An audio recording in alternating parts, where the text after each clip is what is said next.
di hikam itu terkenal kata-kata manusia itu siapa? Manusia itu mangkanat mahasinuhu masawiyah fakai falatakunu masawihi masawiyah. Manusia itu orang ketika baik saja salah, apalagi pas salah. Coba saya misalnya pidato begini, di atas panggung saya orang alim pidato nasihati orang. Di saat yang sama seperti yang tanya Mas Wildan tadi, ada agak sopannya. Di situ ada mungkin orang yang lebih sepuh timbang saya. Masa lebih muda kok di atas? Yang di bawah lebih tua. Ada tidak sopannya? Mau nggak pidato disuruh, mau di atas disuruh, nggak sopan sama yang. Tapi misalnya yang paling sepuh pidato nggak pernah ngaji kok pidato, terus gimana? Artinya ketika kita baik saja ada salahnya, apalagi pas salah.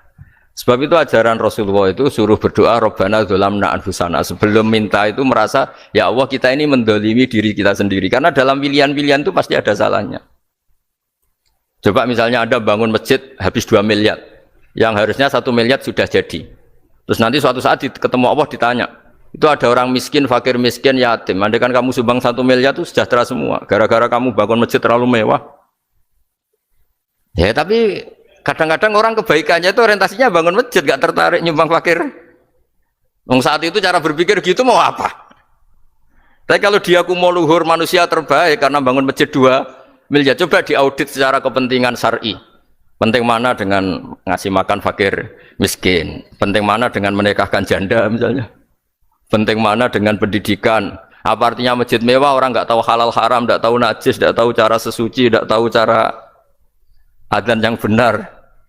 Terus penting mana untuk beli kitab sama dipakai masjid? Apa artinya beli kitab apa tapi nggak makan? Penting mana makan sama beli kitab? Ada auditnya. Makanya manusia itu ketika baik pun disuruh istighfar, apalagi ketika salah. Nah dengan perasaan seperti itu kebencian pada orang lain luluh karena potensi baik pada orang lain ternyata tinggi dan potensi salah ke kita juga tinggi. Nah dilatih gitu. Jadi di Ihya itu ada kitab tawaduk. Kitab tawaduk itu dilatih. Ketemu orang tua. Huwa aksaru ibadatan. Dia mesti ibadahnya lebih banyak karena lebih tua timbang saya. Pasti sholatnya lebih lama timbang saya. Ketika Anda sudah tua melihat anak-anak, huwa aqallu minni maksiatan. Mesti maksiatnya tidak banyak karena masih kecil. Terus ketika melihat orang fasik maksiat, la'allahu yatubu alaih fa innahu tawwabur rahim. Mungkin Allah memberi tobat, bisa saja. Umar itu ingin bunuh Nabi, tapi Allah memberi tobat. Yang sowan kiai saja tidak mesti dapat tobat. Umar ingin bunuh Nabi, tapi Allah memberi tobat. Akhirnya ya tobat jadi Islam yang baik. Dalam sejarah Wali Songo, Kalijogo sowan Sunan Bonang itu ingin garong, tapi malah jadi muridnya jadi wali. Kalau Allah sudah menghendaki tidak ada ya. Perang Uhud orang Islam kalah itu karena panglimanya siapa? Khalid bin Walid. Tapi dia malah yang dapat hidayah.